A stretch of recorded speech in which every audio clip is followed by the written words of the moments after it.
people like to have sex on campus.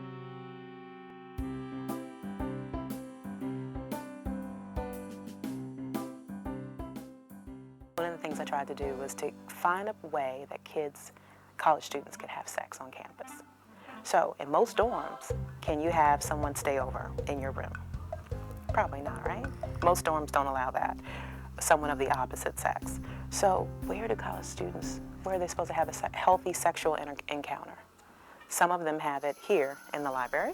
They have it on the top deck of the parking garage, which now has cameras, so I don't recommend that. They have it behind the dark parts of the woods. They have it in party bathrooms. They have it at the club because they have no other place to have a healthy sexual, intimate encounter. My name is Regina McCoy-Pulliam. I've been at UNCG for 14 years. Full-time, I did teach while I was going through my master's program here. I have a master's of public health education degree, and that means that I focus in on public health and how do we help communities and individuals within those communities stay healthy. So I really came into this field because I was interested in women's health. I started out with that, and then I focused a little bit on minority health, also health disparities, health equity issues, and found my way into sexuality because it was one of those things that overlays over all of those areas. At soccer games, I'm the one that parents come to. In my family, if there's someone who's homosexual or bisexual, I'm the one that my grandmother says, why is she doing that kind of thing? Can you tell me why Cousin Treat's doing that? When I think about my family in relation to what I do, I have to now disclose that my nickname in my family is Dr. Ruth. So Dr. Ruth is what finally made me feel comfortable enough to even talk about sex. This itty-bitty Jewish woman is sitting there like this. Oh, the penis can be... This is how she would talk, right? I was just fascinated. Now, over time, you've got Dr. Sue Johannan, and you have all these other sex classes on TV. It's just outrageous. Off the top of my head on what is the most interesting thing for a college student, it would probably be the year that a student was convinced that she got pregnant from swimming.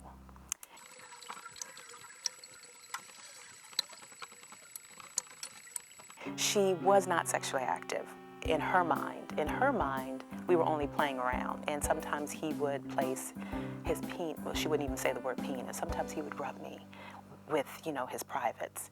And I had to explain to her about pre-ejaculatory fluid, pre-cum, and she just was disgusted. So she was convinced she got it from swimming. Pre-ejaculatory fluid can have up to 1,000 sperm. We do know that when we look at it under a microscope, and we had to try and figure out, taking a small sample of it, looking at, okay, there's that many sperm in this small amount of area, and we multiply it by the square footage of what's there. We think it's about 1,000 to possibly 5,000 sperm. How many does it take to get pregnant? There can be up to 100,000 sperm, depending on the age, but most likely it will be less than that. What I try to do in my family is normalize things. I try to say that, counteract what they see on TV. On TV, you're going to see the extreme.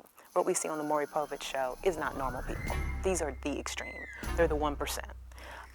What I try and say is there's a range of sexual behaviors. We call it sexual variance.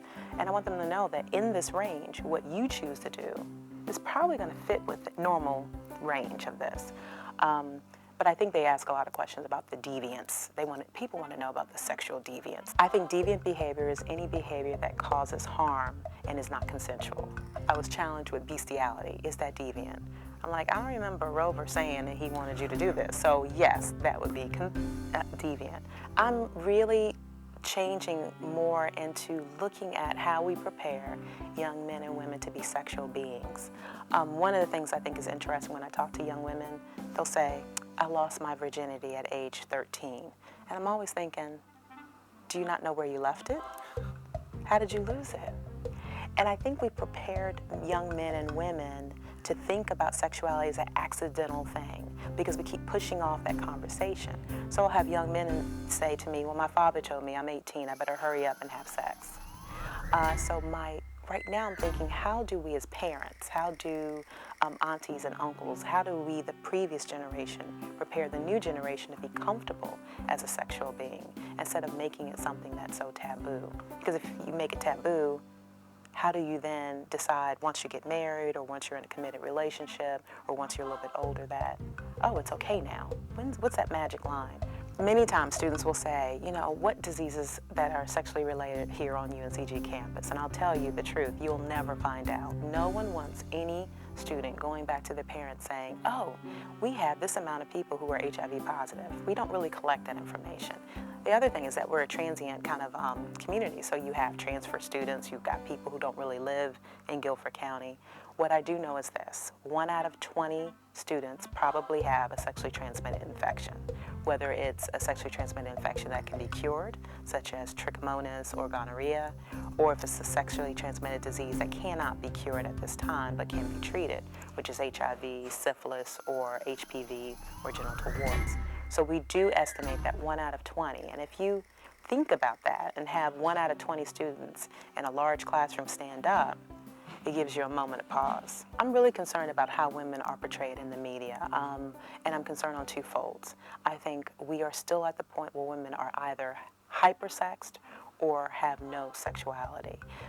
And we are now swinging through a media phase where women are hypersexed. Everything about a woman is supposed to be about her sexuality. If we look at the TV ads, if we look at the brochures, if we hear how women are talking in our media, and this is not just on TV or radio or newspaper print.